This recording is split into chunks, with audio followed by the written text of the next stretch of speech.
So today I want to talk about shame. Shame Shame. should have already mastered everything. That's a good way to think about it.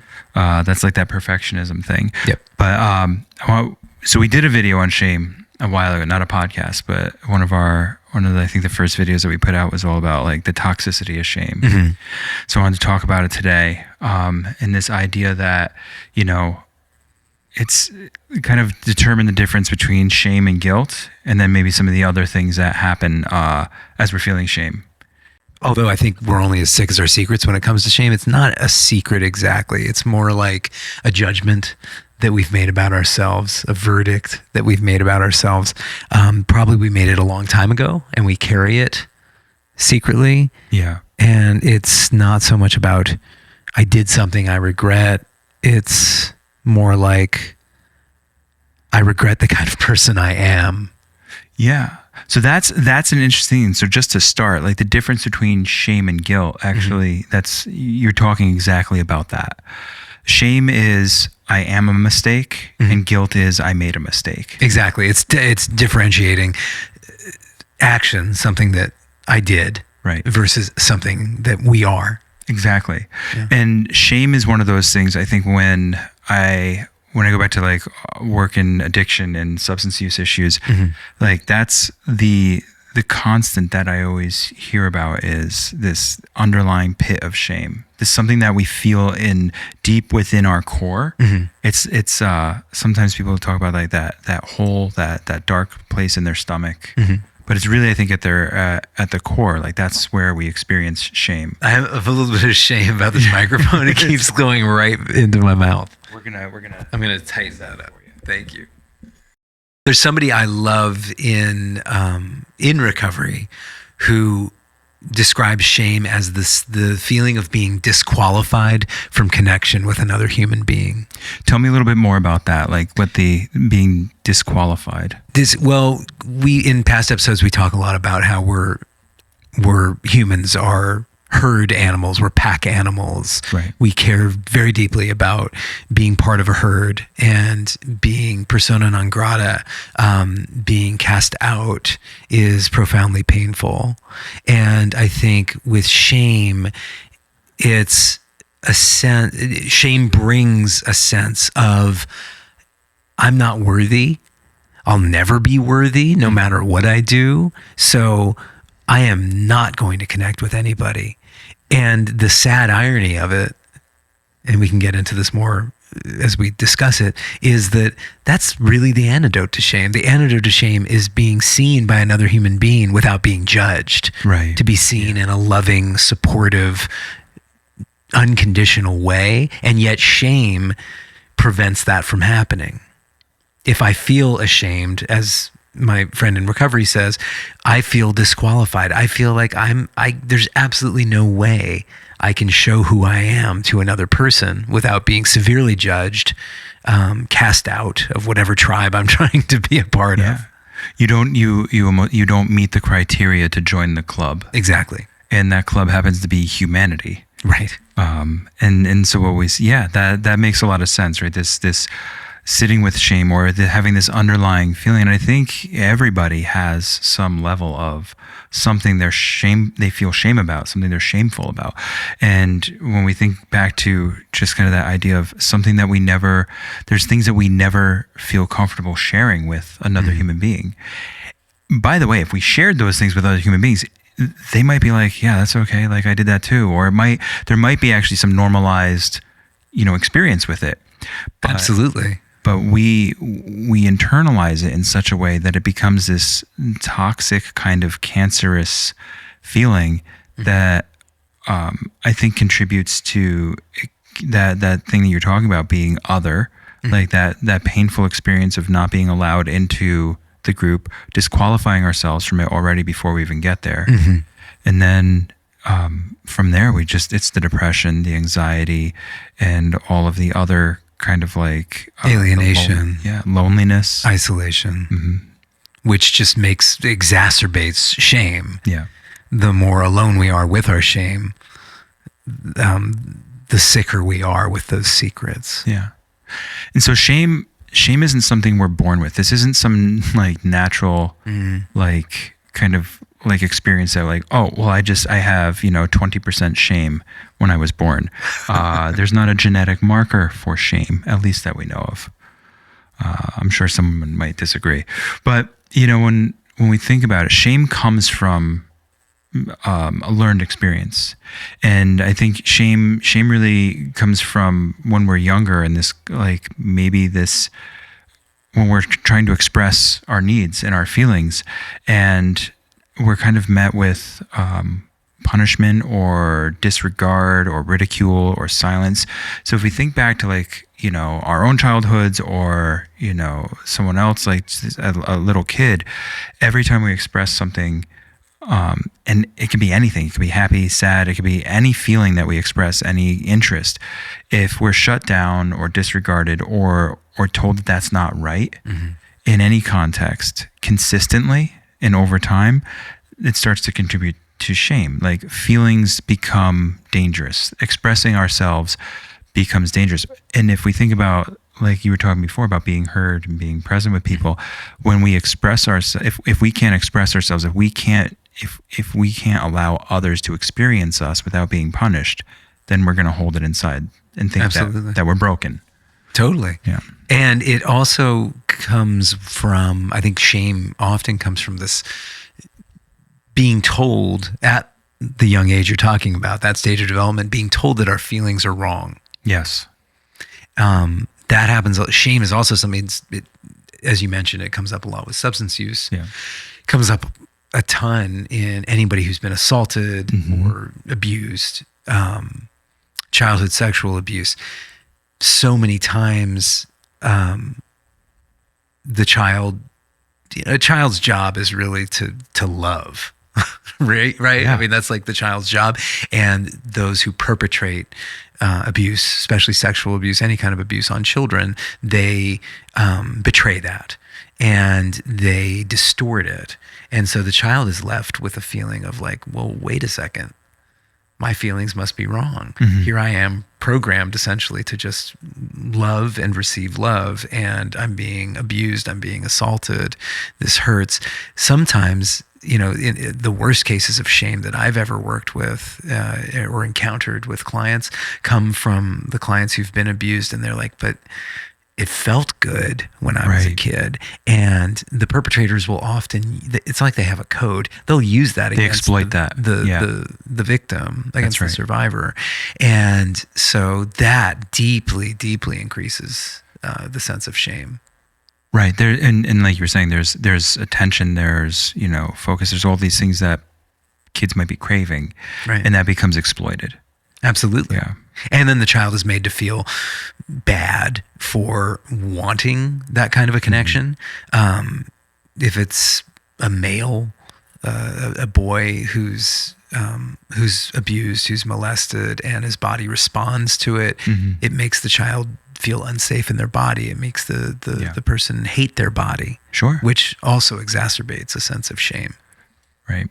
And so all of a sudden these feelings, like people start to look at it as these things are not safe to show. Absolutely. I can't show this feeling. I can't show this reaction. Yeah. Even if it's natural and physical, or if we just, whatever it is, it's, if I express this feeling, if I express this idea or this interest, this doesn't have to just be about feelings, right? This is about interests or things that we like. It's about clothing. Even. It could be about clothing, about sexual preference. Right. It could be about anything, like, the kind of food you eat. Right. So it's suddenly this becomes this isn't safe to show. So it doesn't disappear. It's not like, well, I'm just going to set that away and I don't care about it anymore. It becomes this, I need to now push this underground and not share it. But it's still mine. But exactly. I'm going to keep it down there. But everything around it, like the bubble that's surrounding it, becomes very dark and toxic. And so anytime you get near it, it's suddenly, you start to look at all the other maladaptive behaviors that come up around it. Totally. It's brutal. Shame is, it's smart. It's cunning. It'll mask itself. in a way. There's some great ways that it sort of shows up, even, going back to what we were talking about last week with people pleasing. That's one way that shame sort of disguises itself or tries to hide, tries to deal with itself. Yeah. So what would be an example of how people pleasing is masked through, or shame is masked? Shame is masked through people pleasing. Yeah. In the sense of like perfectionism. Hey, if I can be as accommodating as possible, then you're never going to point a finger at me and sort of like search or, interrogate me, right, or find the thing that I'm trying to hide. Yeah, you're not going to ask for more. No. If I'm just as accommodating as I can be, then, it's also, in a way, you can look at it as like self-abandonment or self-erasure before anybody has a chance to disapprove of you. Mm-hmm. Hiding. It's definitely it's hiding. all just hiding. Yeah. Right. Make yourself as small as possible so that nobody can see. Absolutely. I have so many friends who were in the closet. They were, gay men, knew they were gay from the time they were children or teenagers, felt like they had to be frat boys literally in college and be like toxic males, toxic straight acting males because of this shame about their true sexuality. That is so common amongst men. Right. That shame comes out as rage, as overachievement, in or total withdrawal, right? Instead of any visible vulnerability. Right. And exactly what you're talking, like I'm going to have to, jump into this persona or fit this role so that nobody sees the thing that's really underneath. Totally. And that is what we've talked about, how men already have an issue with sharing their feelings and sharing emotions and verbalizing it. Mm-hmm. And I would say lack a lot of the vocabulary around sharing those emotions. And coupled with any kind of shame about something you may be into. Maybe you like a certain kind of music that your friends are going to rag on you about, but that builds up over time, right? You're called certain, things because you like a certain lifestyle, or you just have an affinity for certain things. Totally. Or you have, just certain preferences that people, you're afraid that people are going to judge you or physically harm you because of it. And in some cases there was, there is physical harm, of course, for people who don't conform. Mm-hmm. Growing up in the 80s, definitely that, if I let people know, I remember like showing up to school wearing Reeboks. They were like this was probably 84, 85, the Reeboks that were high tops. And I remember I was so excited to wear them to school. And the first thing I heard when I got to school was, "Why are you wearing girl shoes?" And guess what? I never wore those shoes to school. Of course. No. I didn't want to get ridiculed. I was already getting ridiculed for being overweight. Mm-hmm. And it was like, oh man. And then later on, thank God, when I started really loving Prince music and putting like Prince posters on my walls at boarding school, there were some people who came in and made comments. And at that point, thankfully, I was just embracing my identity and who I was, and I would just give them a Prince look. I'd raise an eyebrow or sneer the way Prince would, because he could definitely throw shade better than anybody. Oh, totally. It's interesting because it's this idea of, we've talked about authenticity a little bit before, and having our insides match our outsides. Totally. And that's, so somewhere along the line, right, you got some confidence or something where it was like, you know what, screw it, I'm going to put Prince posters on my wall and I'm okay with it. Like there's a courage in that along the way. Yeah. But then you start to think about it, your insides begin to match the outsides. And I think this is for when we're experiencing a ton of shame, there's not that genuine, authentic balance. No. And I think that's one of the ways that we have to look at shame, is that when that balance is offset, when our insides don't match the outsides, that's when we start to experience more mental health issues. Absolutely. And struggles and relationship issues and communication issues. So we're constantly, I almost said should. we have to, I started with it. We're constantly striving to balance that, the authentic, like inside, like how I feel about myself and what I know about myself and how I present that to the world. Right. It's the presentation. When I say insides match the outsides, I mean how we feel about ourselves and what goes on internally balances with how we present to the world, that we're not putting up a facade. Absolutely. And shame makes us put up a facade. It does. And it's lonely behind that facade. It is. There's no chance of connection. And I have to say, unless you are insanely courageous and strong and have just an incredibly solid foundation of self-confidence and self-esteem, you're not going to get to that place where you can have your insides match your outsides unless somebody in your life is making it safe for you to show who you actually are. Correct. So many people find it, and we mentioned people struggling with substance use. Mm-hmm. They find it in recovery. Mm-hmm. They're, after years and years and years of degradation and self-judgment and judgment from their families and judgment from everyone in their circle, they can go to a place where people identify with what they've gone through, and they can kind of workshop being vulnerable. Yes. Without, and it's what we do as therapists. Mm-hmm. We hopefully create a welcoming environment. That's the idea. Where somebody can start to show their true colors without fear of reprisal, without fear of judgment, in a safe way, and normalizing that process. But I mean, again and again and again, that's what I see. Unless somebody has the opportunity to get in the sandbox and try showing who they are, and not be shut down for it. Yeah, there's this, it is difficult because I think when we experience shame, and for those listening, when you think about moments in your life when you've experienced shame, it's natural to withdraw and hide and become invisible.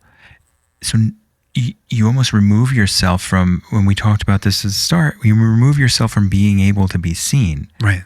And so you almost need people in your life to actively be looking for you, mm-hmm. in order to start to undo that, or, allow yourself to be seen. But the shame, I think, is so toxic because it causes us to retreat and become so small. Yeah. That we won't allow ourselves to be seen. And once we do that for a while, we hit the point where, well, now we're just not seen.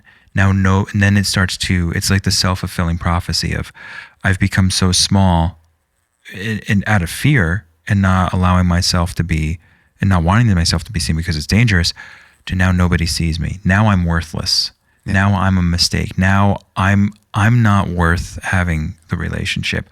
Like you said before, it discredits us and from actually being allowed to participate. Right. But that becomes it feeds itself. And so once we pass a certain point, it just kind of becomes this self-fulfilling prophecy, this self-feeding kind of loop.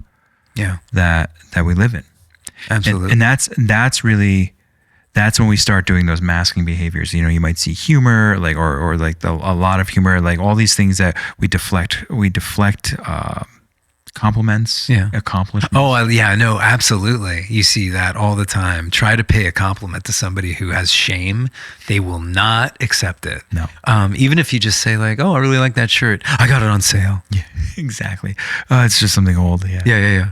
I got it on sale. You have to kind of like, this. You have to discount it. Mm-hmm. And it's interesting. There've been a few studies now on, and Bessel van der Kolk mentions it in The Body Keeps the Score. People who struggle with obesity, many of them, not all of them, but many of them are actually trying to sort of, they're struggling with shame. And for a lot of women who are severely overweight, it's a choice they make to avoid having to deal with the shame of, in many cases, having been sexually assaulted. And in many cases, they will lose weight and start to, have this experience of men looking at them, people looking at them, and they feel so unsafe that they need to hide again. So they gain all the weight back in order to appear invisible. That's one sort of permutation of shame that is terribly, I think, tragic, because it promulgates this intense isolation. Absolutely. Absolutely. So we want to talk about some of the ways that we deal with shame. Like we talked about, like, maybe how this looks, some of the ways that it comes out. What are some of the ways that we can start to deal with shame? You mentioned having safe places, having a person in your life that is safe, that where you can feel okay expressing yourself, who can normalize it for you. It was so important to me to have a really good friend who is kind of popular say, "Oh, I really like Prince too," when I was like 12. Made it safe. Yeah. It gave me permission. It normalized it. I could identify with somebody else. Somebody else was identifying with me. Oh, this person's cool. You know what just struck me, Kenyon, was this idea of how sometimes that becomes maladaptive. Before we get into the, hey, let's look at like how to do this, I was just thinking of how the bar works. Like, you go to the bar, or or if you're around other people who are abusing substances. And I know we keep coming back to that, but there's other areas in life where I think there's examples, but this is kind of the easy one to look at, which is, I feel this way about myself. I'm closed off.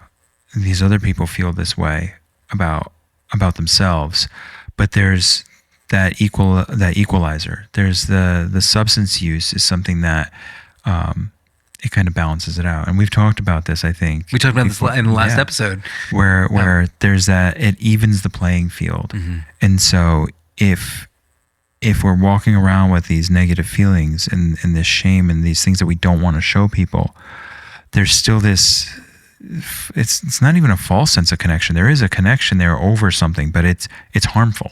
And I think that's what we have to be really mindful of and careful of, is that when we're trying to connect with other people because we're so afraid and we've got all this shame or these negative feelings, that we're not seeking it out from maladaptive or harmful places. When I say maladaptive, I just mean harmful, like harmful behaviors, things that we talk about, like gambling, substance abuse, shopping addictions. Most of the things we think of as addictive behaviors. Yeah, but I mean, I also worked with young men who identify as incel, and they're, which is this, it started online, an identity that's characterized by like extreme misogyny and anger towards women and propensity for violence and certain kinds of music, certain kinds of games.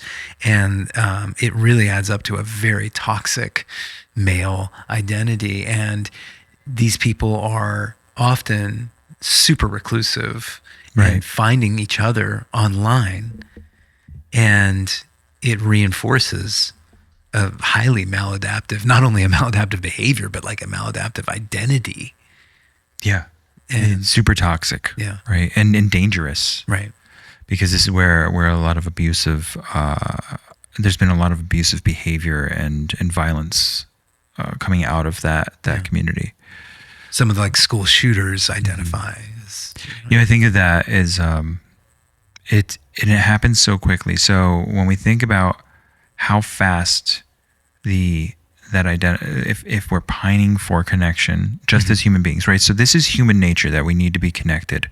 We need to be part of the herd. We need to be part of the group. Otherwise, we don't survive. Right. And you're cast out. You feel separate. You feel like you're a mistake, right? You feel broken. Right. And suddenly you have somebody who just pays attention online. And this is all predatory behavior if we look at it online, right? Oh, absolutely. Hey, let me tell me more about that. Like, come on, like, all the, when you think about like all this all this stuff about kids safety online now, and the predators just posing as somebody else, catfishing people. Like the examples are endless. And it really, I think if we look at that, comes from this, if somebody's feeling insecure and they're feeling shame, it's so much easier to exploit that. And there are a lot of people who are predatory in that way, and they can pick up on it and they can read that and they will exploit that. Absolutely. And that it feels like a cliche, but it's used by perpetrators, people who molest children. Remember, don't tell anybody, this is our secret. And if you tell somebody, something terrible is going to happen to your parents or something, you're going to be punished. Yeah. Or I'm going to do something. Or I'm going to do something. Which they'll threaten as well, or just make it, but they will exploit that fear and that shame. Absolutely. And you see that with domestic violence all the time. It's not just children, it's adults too, who are living under these severe, sort of bonds of shame. How many women who are battered by their partners, they don't want to admit it. Oh, I ran into a wall, I fell down the stairs. And meanwhile being told by their abuser, hey, if you tell anybody about this, if you go to the police, if you tell your parents, I am going to kill you. Yeah. I think there's even more subtle signs to look for too, which is just nobody's going to believe you. If people, and this goes back to even childhood when we were talking about like the roots of shame, right? This idea of things aren't safe, or these things that I'm feeling aren't okay, which is nobody's going to pay attention to you. Nobody's going to listen to that. So when you think about how often in these situations people are put down or made to feel insignificant, and I think that's where shame just really, unfortunately, flourishes. It just kind of grows in that environment. And that's one of the ways in which silence can be violence, because shame flourishes in silence. It begets silence. And, I've said it already in this episode, I'll say it again. In recovery, we're only as sick as our secrets. Right. Shame shrinks when it's spoken. Yes. To name it, for me, hey, I love destigmatizing things. I have, things that I've gone through, experiences I've had that people have told me to feel ashamed about. Somebody like I have a profile on Psychology Today. I guess we all do, right? And I'm smiling in my photo, and I had somebody say like, you really need to replace that headshot with a professional therapist headshot. And I was like, actually, that's a professional shot. What's the problem with it? And they're like, well, you're smiling.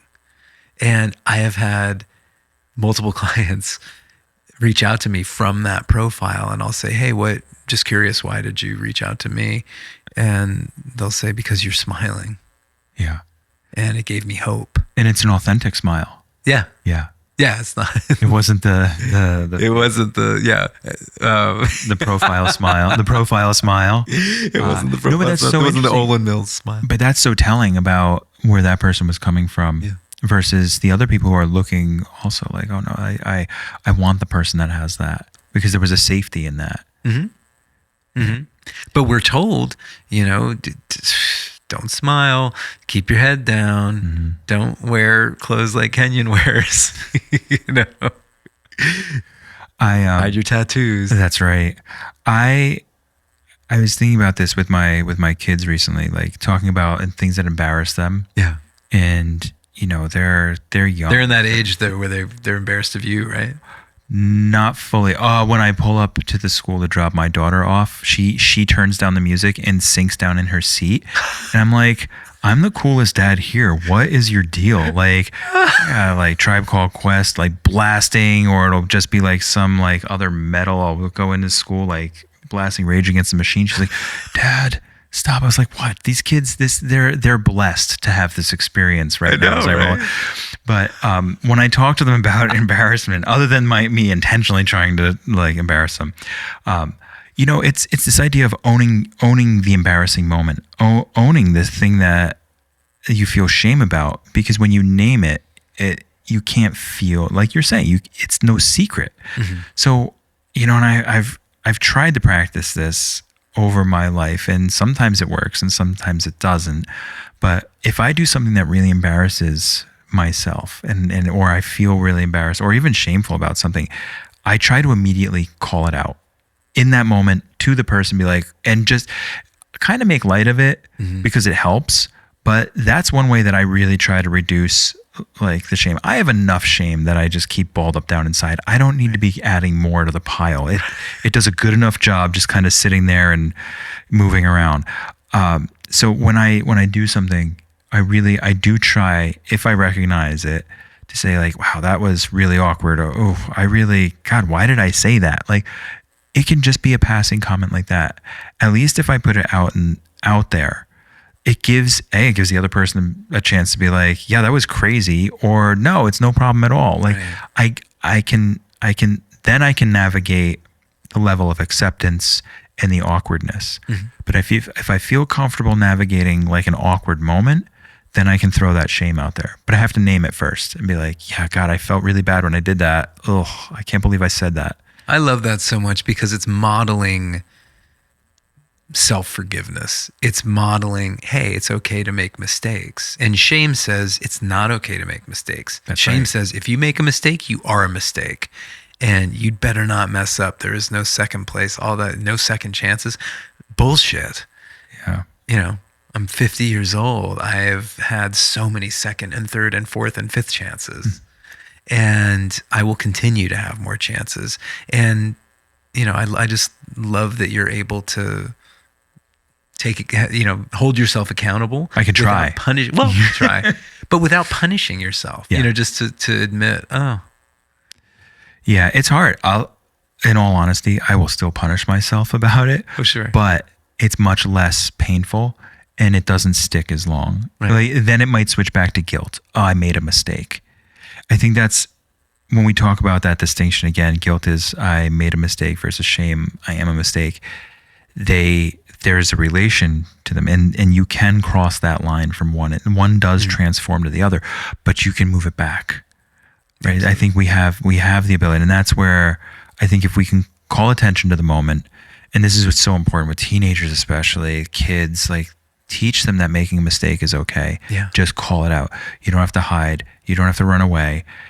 I constantly tell my kids, come back here and talk about it. Come back here and talk about it. Don't run upstairs and go hide in your room. Don't hide under the table. Come back and talk about it. Right. It's okay. I did the same stupid things as a kid too. Right. Probably worse. Absolutely. It worse. Gets normalized. Definitely worse.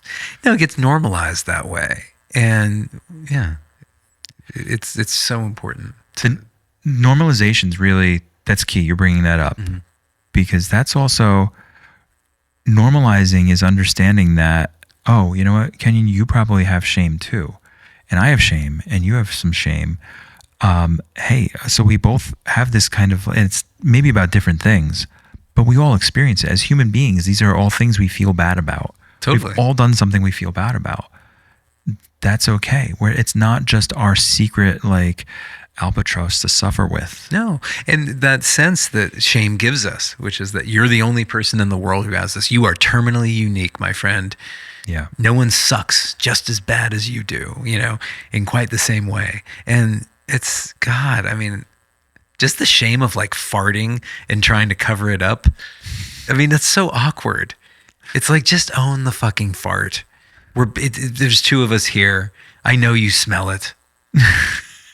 But if I say, hey, you know what? I farted, Chris. Whoops. Yeah. I know you farted too. And it's, to clarify, nobody's farting right now. No, I just want to be very clear. Yeah.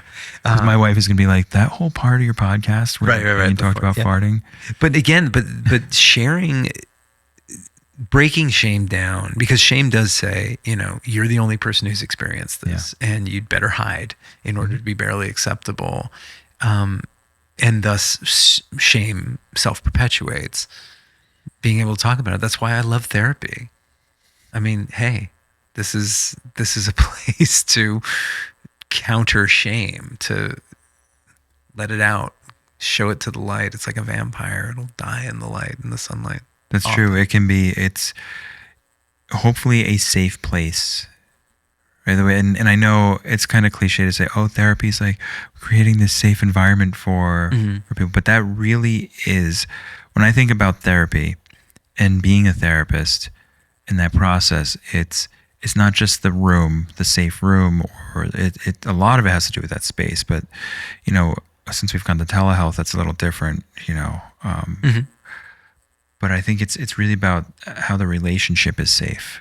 And how can somebody just share something and not feel a sense of judgment, and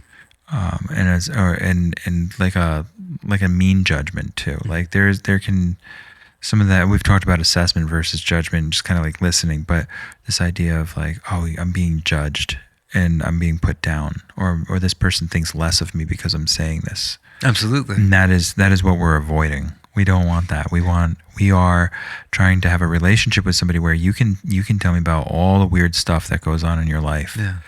Dude, that's just you. That's okay. Yeah. It's part of you. It's part of what gives people character. And sometimes we do weird stuff. Humans are very strange.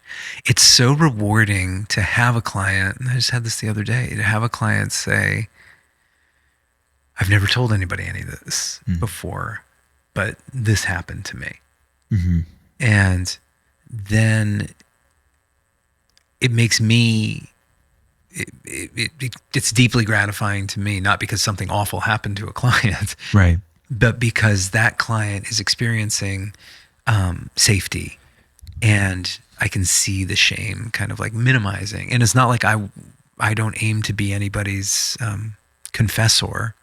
Yeah. I don't want to be the only person that the client can come to with their stuff. I want to model it so that client feels comfortable going out in the world and sharing these supposedly shameful things that aren't shameful with their loved ones, with their friends, with anyone they trust. Yeah. So if people think of therapy as a microcosm or a testing ground for sandbox.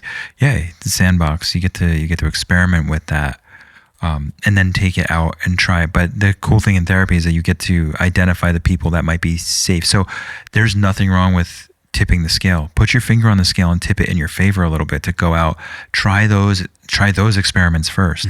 Pick the safest person you can think of in your life to go and share something that you feel shame about. Don't go to the hardest person. Or I think about how many conversations I've had, not just with clients, but just with people in general. Like, yeah, I keep going back to this relationship or this person in my life, or this parent or this ex, or this partner, active partner, and I just keep asking for this thing, and they're just not giving it. They're just not right. I'm like, why you keep going to a dry well? Right. Go to the person that's going to give that to you. You have a friend that hypes you up all the time. Doesn't matter. Go to them. Get some more hype. Right. Like, just eat it up. Try it, and then find the next person, and then find the next person. And I think that's a good exercise for people listening to just reflect on who in your life can you share something like that with. Is there somebody that is mostly safe that you can do that with, or that would give you some feedback? Maybe they're going to be bluntly honest with you, not brutally, but bluntly honest with you back, and say, yeah, like, here's how I think about it. Here's what I think about that, or here's how I feel about that. But, identify people that you have in your life that you can share some of these things with, because shame needs three things to survive. It needs secrecy, silence, and judgment. And so if we take any one of those things away, it's losing its power. It's losing its ability to control our lives. So don't be silent. Yeah. Find some way to speak about it. Absolutely. And once we do get in the habit, I mean, that's the thing. It can change. Those of us who sort of get locked into this tower with our shame, we think, this is it. I'm stuck here. It's never going to get better. I'm only going to become more ashamed. And the more we do talk about it, and share and allow ourselves to be seen by other people, shame really does diminish. Yeah, it's not permanent. Remember, it was a learned behavior early on. It was a learned experience early on. And that means we can unlearn it or learn to do something different. I don't think we unlearn it. It's still something we've experienced, but we can learn to do something different with it. That's one of the things I love about just not only recovery, however you choose to define recovery, but just the word itself. The idea of recovery is that we are reclaiming something we once had. So it gets back to what you're saying about like our origins are amazing. You know, we come into this world, some say we come in innocent, but we come in with like all these resources and all this potential. And then, you know, we're kicked around a bit and we develop shame. Yeah. But the idea of recovery as recovering something we once had is really brings me a lot of hope. And I know it brings a lot of hope to my clients. That's a beautiful thought. And just something to reflect on, reclaiming something we once had. And shame is lame. That's the takeaway. Hey man, shame's lame. It's the new DARE program. Yeah. Oh, I like it. Actually, that's what we're doing. We're going into schools. Shame is lame. shame is lame, bro.